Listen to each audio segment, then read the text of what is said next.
அதிமுக தாவேக்கா தான் கூட்டணி அமையும், அதுதான் பெஸ்ட்டாக இருக்கும் அப்படின்ற எண்ணம் எல்லாருக்குமே இருந்தது. பிஜேபிக்கு கூட அந்த மாதிரி ஒரு ஒப்பீனியன் இருந்தது. அதனால தான் அமித்ஷா வந்து ஏப்ரல்லையே அதை தெளிவாக கேட்டிருந்தாங்க. இந்த அரசியல் அப்படியே பிஜேபி, சந்திரபாபு நாயுடு, பவன் கல்யாண் மாதிரி அதிமுக, விஜய், பிஜேபி அப்படிங்கிற அடிப்படையில் தான் போகும். நான் பலமுறை சொல்லியிருக்கேன், தேமுதிகக்கு வந்து இத்தனை சீட்டு கொடுக்குறீங்க, ஒரே ஒரு சீட் அவர் பையன் நிற்கிற அந்த சீட்டில் மட்டும்தான் 4000 வாக்குக்குள்ளே வருது, மற்ற இடம்லாம் ஊற்றி முடியும். உங்கள் ஆளுங்க வேலை செய்யறதுக்கு யார் இருக்காங்களோ அவங்ககிட்ட தான் வருவான். கார்த்திக் சிதம்பரம்க்கு ஒரு ரெபல் எப்போதுமே உண்டு. தப்பு பண்ணால் தப்புன்னு சொல்லக்கூடிய அளவுக்கு உண்டு. ஆனால் அவர் தப்புலே ஊறி தான் வளர்ந்தே இருக்காருங்கிறது எல்லாருக்கும் தெரியும். நடிக்க முடியாது. வெள்ளை சொக்கா வெள்ளை வச்சு போட்டால் நடிச்சு என்ன பிரயோஜனம்? சிதம்பரம் ஐயாவுக்கு தெரியாத அயோக்கியத்தனங்கள் உண்டா? தீகா காலத்துலேருந்து பார்த்துருக்கோம். ஈவே ராமசாமி ஐயாவெல்லாம் பார்த்துருக்கோம். எங்களுக்கு தெரியாதா இவங்க எந்த இடத்துல வந்து எப்படி தப்பு பண்ணுவாங்கன்னு தெரியாதா? ஒரே ஒரு விஷயத்தை மட்டும் நான் சொல்கிறேன், வீட்லேயும் சரி நாட்டிலையும் சரி, 60 வயசுக்கு மேலே எல்லாரும் வாழறது சாகிறதுக்கு தான் நினைக்கிறது முட்டாள்தான்.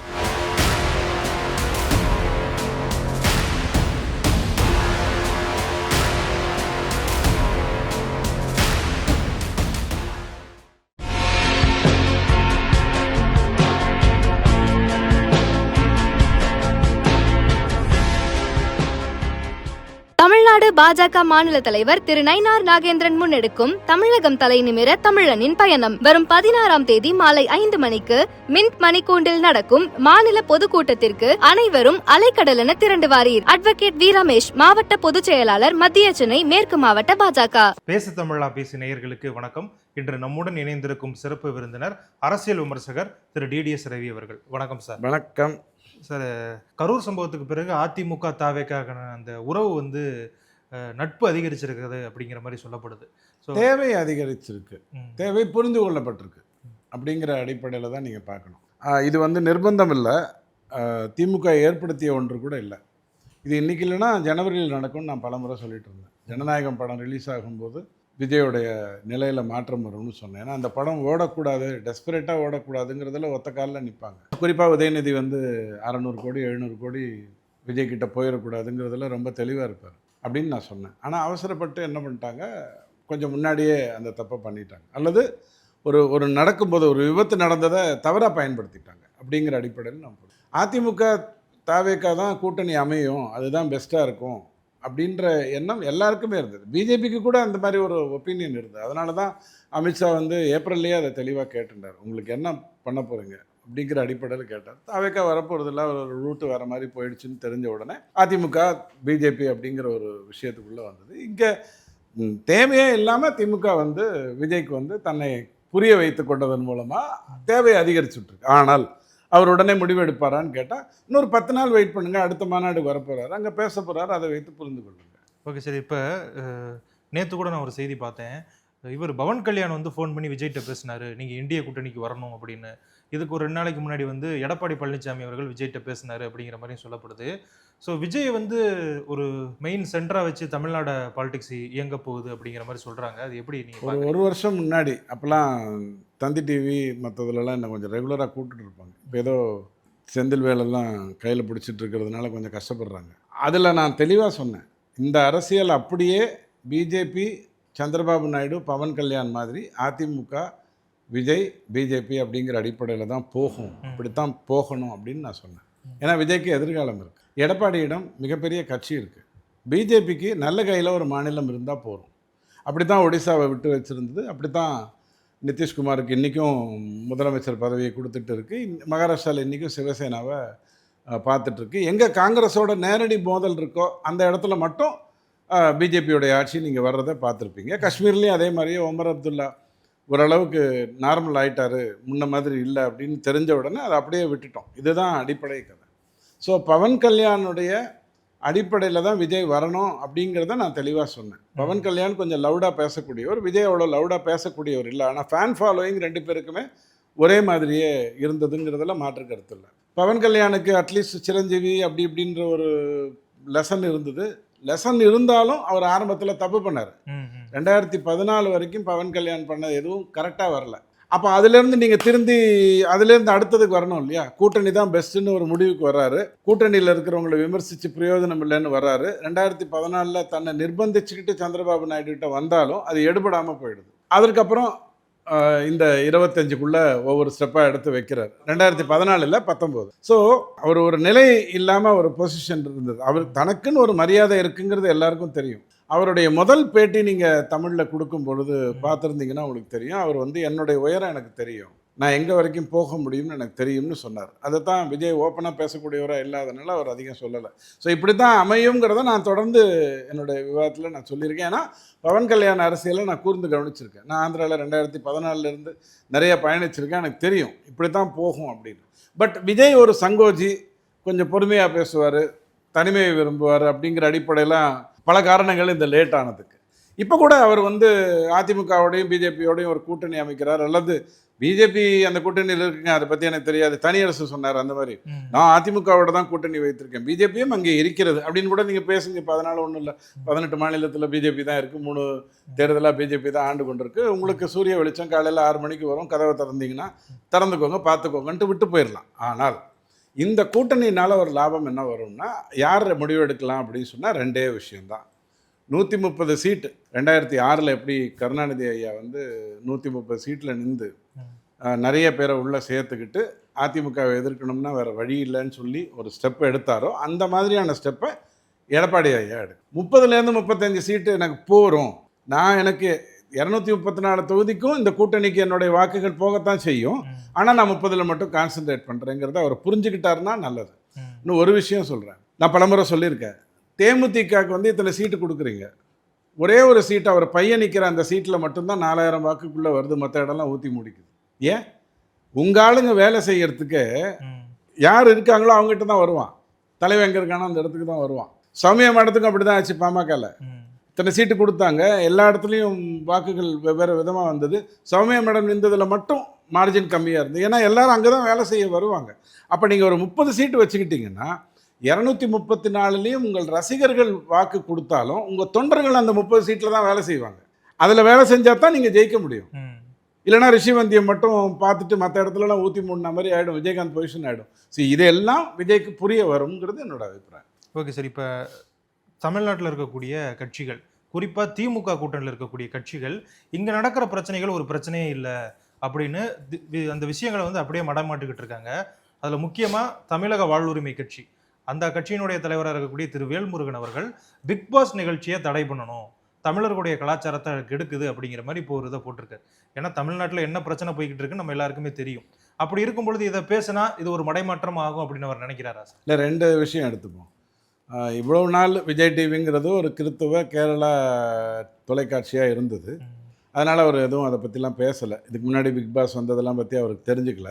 இப்போ அது கலர்ஸ் வாங்கிடுச்சு, அதனால் அதனுடைய கலர் மாறிடுச்சா, உடனே இந்த இடத்துல பிக் பாஸ், அது சாதாரணமான ஒரு அரசியல், இந்த டோல் அரசியல், அது அதோட நிறுத்திக்கோங்க. 2வது ஒன்று புரிஞ்சுக்கோங்க, இப்போ உங்கள் கம்பெனியில் எல்லா கம்பெனிலையும் தீபாவளி முடிஞ்சால் ஒரு போனஸோ ஒரு இன்சென்டிவோ பொதுவாக இருக்கும். வேலையை விட்டு போகிறவன் சொல்லிக்கிட்டா இருப்பான், பயங்கரமாக சின்சியராக வருவான், 9 மணிக்கே காலையில் வந்துடுவான், சாயங்காலம் ராத்திரி 9 மணி வரைக்கும் இருப்பான். ஏன்னா அந்த வேலையை விட்டு போகிறான். நீங்கள் பார்த்துட்டு கட்டுமையாக உழைக்கிறாரா அப்படின்னா அதெல்லாம் தீபாவளி முடிஞ்சால் அடுத்த நாள் காணாமல் போயிடுவான். அப்படிங்கிற மாதிரியான ஒரு விஷயந்தான் இந்த அரசியல் கட்சி திமுக கூட்டணிக்குள்ளே இருக்கிறதும். விஜயோடைய பொசிஷன் என்ன ஆக போகுதுன்னு பார்க்குறதுக்கு மட்டும்தான் நிற்கிறாங்க. விஜய் அதிமுக கூட்டணிக்குள்ளே போயிட்டாரு, என்டிஏ கூட்டணிக்குள்ளே போயிட்டாருன்னா இவங்க எதிர்காலம் அவுட்டு, பல்லக்கு தூக்க வேண்டியது தான், வேறு வழிப்பே இல்லை. என்ன ஏற்கனவே தூக்கிட்டு இருக்கிற அந்த இடத்துல தூக்கிக்கலாம், நீ ஃப்ரண்ட்டு நான் பேக்கு அப்படிங்கிற அடிப்படையில் போகலாம், ஒன்றும் குழப்பம் இல்லை. சப்போஸ் அந்த இதுக்குள்ளே வரல, அதிமுகன்னு ஒன்று வரலன்னு சொன்னால் காங்கிரஸ் கம்யூனிஸ்ட் ஆட்டோமேட்டிக்காக தாவேக்காவோட வர்றதுங்கிறது இயல்பாக நடந்துட போகுது. வாழ்வுரிமை கட்சியை பொறுத்த வரைக்கும் உங்களுக்கு ஞாபகம் இருக்கும், ஒரு மாதம் ஒரு 8 மாதம் முன்னாடியோ 9 மாதம் முன்னாடியோ நம்ம அப்பாவு ஐயா வந்து பயங்கரமாக சட்டசபை நடத்துவார். அதாவது நீங்கள் ஸ்டாலினை புகழ்ந்தா 15 நிமிஷம் விட்டுருவார், உங்கள் ஜெயலலிதாவை புகழ்ந்தா அவர் உடனே கட் பண்ணி பழசெல்லாம் வேண்டாம் ஸ்ட்ரைட்டாக வாங்க அப்படின்வார். அந்த மாதிரி ஒரு அற்புதமான ஜனநாயகவாதி அவர்.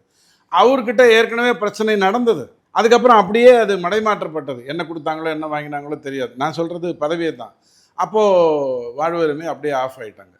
ஸோ அதனால் இவங்க பேசுகிறதெல்லாம் இப்போதைக்கு நீங்கள் கணக்கில் எடுத்துக்காதீங்க. ப்ராபப்ளி பிப்ரவரி மாதம் உங்களுக்கு வந்து இன்னும் தெளிவாக தெரியும். அல்லது விஜய் இப்போ ஒரு முடிவு எடுக்கலைன்னு வச்சுக்கோங்க, முடிவு இப்போ எடுக்கலைன்னு சொன்னால் ஜனவரியில் பொங்கல் போதே உங்களுக்கு நிறைய விஷயங்கள் நல்லது தெரியும். ஒரு 2 நாளைக்கு முன்னாடி வந்து ஒரு சம்பவம் நடக்குது திண்டுக்கல்ல.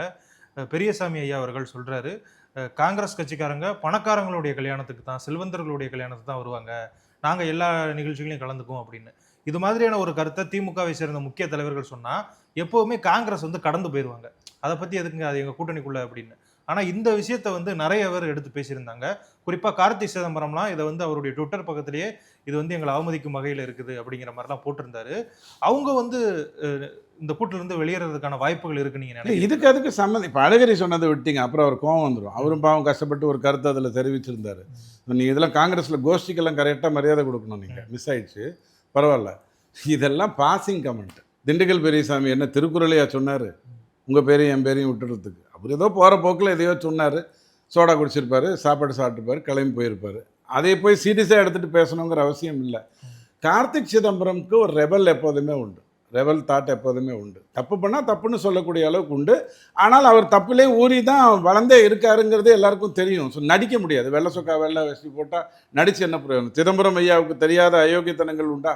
இந்தியாவில் யார் யாரெல்லாம் என்ன மாதிரியான அயோக்கியத்தனம் பண்ணாங்கிறது சிதம்பரம் ஐயாவுக்கு தெரியுமே. தெரிஞ்சு வாய் முடியாது தானே இருந்தார். அப்புறம் அவருடைய பையன் தானே. அவர் எப்படி ஜெயிச்சாருங்கிறது எல்லாருக்கும் தெரியும். இவர் மட்டும் எப்படி தெரிவிச்சிட்டு இருக்காருங்கிறது தெரியும். இதெல்லாம் ஒரு ஓரம் விட்டுருங்க.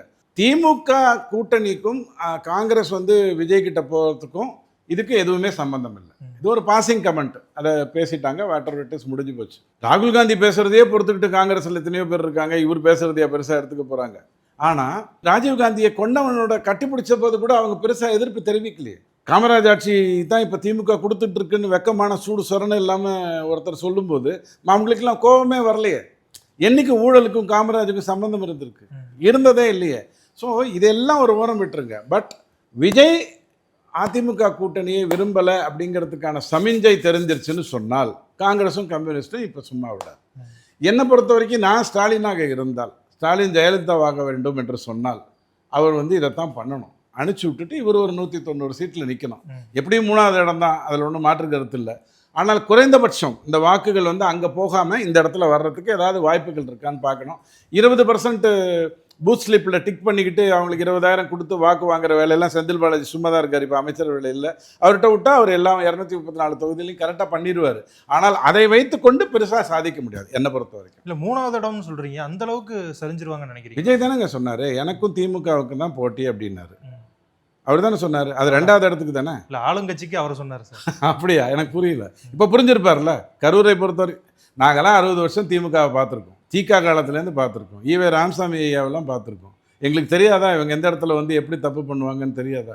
ஸோ இவருக்கு இப்போ தான் தெரிஞ்சிருக்கு. இப்போ சொல்லுவார் அவர் எனக்கு அவங்களுக்கும் போட்டின்னு சொல்லவே மாட்டார். ஏன்னா அவங்க 3வது இடத்துக்கு போக போகிறாங்கங்கிறது நல்லா தெரிஞ்ச விஷயம்தான். ஓகே, நம்ம பீகார் அரசியல் எடுத்துட்டோம்னா ஏற்கனவே நீங்கள் பேசியிருக்கீங்க, நம்மளுடைய கடந்த பேட்டியிலே அதை பற்றி நிறைய கருத்துக்கள் சொல்லியிருந்தீங்க. இப்போ இந்த சீட் ஷேரிங் வந்து உறுதியான மாதிரி தெரியுது. 55 சீட்டுகளில் இவங்க நிற்க போகிறாங்க காங்கிரஸ் அப்படின்னு. ஸோ காங்கிரஸுக்கு இது சரியான எண்ணிக்கைன்னு நீங்கள் நினைக்கிறீங்களா, இல்லை அதிகமாக கொடுத்துட்டாங்களா? நீங்கள் நிதிஷை பற்றியும் கேளுங்க. நிதிஷ்க்கு சரிசமமான சீட்டு கொடுக்கும் பிஜேபி. அது ஒரு விதத்தில் ஆபத்து. அப்போ மகாராஷ்டிராவில் பண்ண மாதிரி இருக்கணும். சிவசேனா தகுதிக்கு என்னவோ அதை கொடுத்துட்றது, அஜித் பவாருக்கு என்ன தகுதியோ அதை கொடுக்கறது, பிஜேபி தன் தகுதிக்கானதை எடுத்துக்கொள்றதுங்கிறது வந்து அப்படித்தான் நடக்கணும். கடந்த 3 தேர்தல்களாக பீகாரில் பிஜேபி வெற்றி பெற்று கொண்டு வருவதற்கான காரணம் தாங்கிறத ஹனுமனா இல்லாமல் ராமனாவும் இல்லாமல் கிருஷ்ணனாக யோசிக்கணும். அதுக்கு தெரியணும். நிதிஷ் நிற்கக்கூடிய பல தொகுதிகளை இவர் நம்ம அகிலேஷ் யாதவ் தூக்கிட்டு போயிடுவார். காங்கிரஸ் நிற்கக்கூடிய எல்லா தொகுதியும் பிஜேபி தூக்கிட்டு போயிடும். இதுதான் சூழ்நிலை. அப்போ கௌரவத்துக்கு என்ன சீட்டு கொடுத்து என்ன பிரயோஜனம்? தமிழ்நாட்டில் என்ன வாங்கிட்டு இருக்காங்க? 25 சீட்டு ஒன்று தானே வாங்கிட்டு இருக்காங்க. அவங்களுக்கு என்ன பெரிய கௌரவம் வேண்டி கிடக்கு? பீகாரில் அவங்க உழைக்கிறது இல்லையே, அதுதானே பிரச்சனை. ஒரு சீட், ஒரு கட்சிக்கு சீட்டுங்கிறது பாரம்பரியம் வச்சு கொடுப்பாங்களா? இவர் தான் சச்சின் தெண்டுல்கருக்கு பக்கத்து வீட்டுக்காரர்னு எப்போ வரைக்கும் சொல்லுவாங்க? சச்சின் தெண்டுல்கர் ஆடிட்டு இருக்கிற வரைக்கும் தானே. அவர் ரிட்டையர் ஆனதுக்கு அப்புறமும் சொல்லுவாங்களா? பயன் இல்லையே. ஸோ காங்கிரஸுக்கு 55 சீட், 17 சீட்டு தான் வெற்றி பெற்றாங்க போன முறை. 70 என்னவோ வாங்கின பொசிஷனில் 17 தான். அது வாங்கிட்டு என்ன பிரயோஜனம்? வாங்கினா அதுக்கேற்ற மாதிரி உழைக்கணுமா? இப்போ தேமுதிகவில் பிரேமலதா மேடம் கேட்குற மாதிரி ஒரு 45 சீட்டு கொடுத்தீங்கன்னா நான் வேணால் தேர்ந்தெடுத்துட்டு உங்களுக்கு மீதி இருக்கிற சீட்டு எதுன்னு நான் சொல்லிடுறேன் அப்படின்னு ஒரு பேரம் பேசுனாங்கன்னு வச்சுக்கோங்க. அது எடுப்படாது. பீகாரை பொறுத்த வரைக்கும் டைரக்ட் ஃபைட் வந்து பிஜேபிக்கும் அகிலேஷுக்கும்ங்கிறது வந்து உறுதிதமாயிடும். நம்ம பிரசாந்த் கிஷோர் வந்து யாருடைய வாக்குகளை அதிகம் பிரிக்க போகிறார் அப்படிங்கிற கேள்வி இருந்தாலும் 10% அவர் வாங்க போகிறாருங்கிறது உறுதியாயிடுச்சு. 10 to 12% வாங்க போகிறாருங்கிறது அது உறுதியாயிடுச்சு. பொதுவாக பீகாரில் நீங்கள் சொல்லலாம் பிரசாந்த் கிஷோர் வந்ததுனால பிஜேபியோடைய வாக்கு அப்படின்னா எங்கே இருக்குது அப்படின்னு கேட்டிங்கன்னா அது வந்து அப்பர் கம்யூனிட்டியில் நிறையா இருக்குது. அதே மாதிரி எக்கனாமிக்கலி பேக்வேர்டில் நிறையா இருக்குது. யாதவற்ற கம்யூனிட்டி கிட்ட பிஜேபிக்கு நல்ல வாய்ப்புகள் இருக்குது. இஸ்லாம் சகோதரர்களும் யாதவர்களும் அகிலேஷோட போவாங்கங்கிறது தெளிவாக தெரிஞ்ச ஒரு விஷயம். அப்போது இவர் போய் எதை பிரிக்க போகிறார் அப்படிங்கிறது ஒரு கருத்து தான். ஆனால் 7% வாக்கு வித்தியாசம் வந்து சர்வேஸில் பேசப்பட்டால் அது 1% குறைஞ்சா கூட வெற்றி வந்து பிஜேபிக்கு தான் வரும். நீங்கள் டஃப் ஃபைட்டுங்கிறது இருக்குங்கிறது தான் சர்வேல வந்துக்கிட்டே இருந்தால் தான் நீங்கள் வந்து யோசிக்கணும். இங்கே கிட்டத்தட்ட 7% வித்தியாசம் சொல்கிறாங்க, தொடர்ந்து சொல்கிறாங்க. ஜேவிசி ஸ்ரீராமுடைய 168 சீட்டுக்கு அவர் வந்து நேற்றுக்கு ட்வீட் போட்டிருக்காரு. அதில் வந்து பல தொகுதிகள் வந்து பிஜேபி அண்ட் என்டிஏக்குள்ளே தான் வருது. அவர் கிட்டத்தட்ட 75,000-80,000 பேரையும் அணுகி பேசி தகவலை வாங்கி உங்கள்கிட்ட சொல்கிறார். தொடர்ந்து சத்தீஸ்கர், ஹரியானா, மகாராஷ்டிரா, டெல்லி அப்படிங்கிறதுல வந்து ஜேவிசி ஸ்ரீராமுடைய கருத்து பர்ஃபெக்டாக இருந்துகிட்டு இருந்தது. அந்த வகையில் பார்த்தீங்கன்னா பீகாரில் எந்த மாற்றம் வரப்போகிறதில்ல. இந்த 55 சீட்டு கொடுத்தது வந்து நாகரிகமானது தான். இன்னொரு கருத்தும் சொல்றாங்க சார், சிராக் பஸ்வானை வந்து முதல்வராக்குறதுக்கு பிஜேபி வந்து முனைப்பு காட்டுறாங்க அப்படின்னு. அதற்கான வாய்ப்புகள் இருக்குன்னு நினைக்கிறேன். வயது இருக்குது சார். பிஜேபியில் எப்போதுமே ஒன்று வந்து சொல்லுவாங்க, உங்களுக்கு வயது இருந்ததுன்னா வெயிட் பண்ணுவாங்க. சின்ன வயசுலேயே ஒருத்தரை கொண்டு வந்து பண்ணணுங்கிற அவசியம் இல்லை. உதாரணத்துக்காக சொல்கிறேன், அண்ணாமலை ஐயா 35 வயசுக்கு பதிலாக 50 வயசில் பிஜேபிக்கு வந்திருந்தாருன்னு வச்சுக்கோங்க. அவர் செய்ததாக சொல்கிறாங்க இல்லையா தவறு, அது நடந்திருக்காது. ரொம்ப எர்லியாக வந்ததுனால என்ன ஆகிடுதுன்னா அந்த ஓட்டம் அப்படி தான் இருக்கும். எண்ணமெல்லாம் ஒன்று தான், அந்த ஓட்டம் அப்படி தான் இருக்கும். பாஸ்வானை பொறுத்த வரைக்கும் அவர் ஒன்றும் அரசியலுக்கு புதுசு இல்லை. அவங்க அப்பா ஏற்கனவே பீகாரில் கொடிநட்டவர் தான். அவர் தனக்குன்னு ஒரு அரசியல் வைத்து கொண்டிருந்தால் வயது இருக்குது. நிதிஷ்குமார் நல்லா பண்ணிக்கிட்டு இருக்காரு, நல்லவர். அவர் ஏன் டிஸ்டர்ப் பண்ணணும்? ஒரே ஒரு விஷயத்தை மட்டும் நான் சொல்கிறேன், வீட்லேயும் சரி நாட்டிலையும் சரி 60 வயசுக்கு மேலே எல்லாரும் வாழறது சாகிறதுக்கு தான் நினைக்கிறது முட்டாள்தனம், பச்சை முட்டாள்தனம். அப்போ 5 வயதுக்கு கீழே இருக்கிறவங்களாம் தொலைஞ்சு போகிறதுக்கு தான் நான் எடுத்துக்கிட்டுமா? அப்படி பண்ணால் அப்பா அம்மா எப்படி உங்களை காப்பாற்றுவாங்க? என்ன எப்படி காப்பாற்றிருப்பாங்க? ஸோ 10 வயது குழந்தை கீழே இருக்கிறவங்கெல்லாம் தொலைஞ்சு போகிறதுக்கு தான் வாழறாங்க, 60க்கு மேலே இருக்கிறவங்களாம் சாகிறதுக்கு தான் வாழறாங்கங்கிறது முட்டாள்தனமான கருத்து first of all. So Nitish இன்னும் நிறைய வருஷம் இருக்க போகிறாரு, நேர்மையாக ஆட்சி செய்ய போகிறாரு, எந்த குழப்பமும் இல்லாமல் இருக்க போகிறாரு. 3 வாட்டி ஓடி போயிட்டார், 4வது வாட்டி ஓடி போனாலும் திரும்பி பிஜேபிக்குள்ளே தான் வருவார் அப்படிங்கிற அடிப்படையில் தான் அது அணுகப்படும். ஸோ பாஸ்வானுக்கு இன்னும் டைம் இருக்குது. அவர் ஆல்ரெடி ஒரு மத்திய அரசில் இருக்கார். அதனால் அப்படியெல்லாம் தூக்கி கொடுத்துட மாட்டாங்க, அவசியமும் இல்லை என்னை பொறுத்தவரை. ஓகே சார், எங்களோட இணைந்து நிறைய விஷயங்கள் பகிர்ந்துக்கிட்டீங்க. உங்களுடைய நேரத்திற்கு மிக்க நன்றி. இன்னைக்கான பொது அறிவு கேள்வி, இந்தியா மயிலை தேசிய பறவையாக அறிவித்த ஆண்டு எது? இந்த கேள்விக்கான சரியான விடைய திரையில் தெரியும் நம்பருக்கு வாட்ஸ்அப் மூலமா அனுப்புங்க. மறக்காம நீங்க எங்க இருந்து நம்ம சேனலை பாக்குறீங்க அப்படிங்கறதையும் மென்ஷன் பண்ண மறந்துடாதீங்க. இந்த கேள்விக்கு சரியான பதிலை சொல்லி பரிசுகளை வெல்லக்கூடிய வெற்றியாளர் யார் அப்படிங்கிறத பேசு தமிழா பேசு சேனலோட இன்ஸ்டாகிராம் பக்கத்துல நாளைக்கு வெளியிடுவோம். Stay tuned. இந்த திவாலிய ஃபேமஸ் ஸ்டார் டூரிசமோட துபாயில கோலாகலமா கொண்டாடுங்க. திவாலி ஆஃபர் வெறும் 24,999 மட்டுமே. இப்பவே ஃபேமஸ் ஸ்டார் டூரிசம் கான்டாக்ட் பண்ணி உங்க சீட்ஸை புக் பண்ணுங்க. இந்த தீபாவளியை ஆலடிப்பட்டியான் ஸ்வீட்ஸோட தித்திக்கும் தீபாவளியா தாம் தூம்னு கொண்டாடுங்க.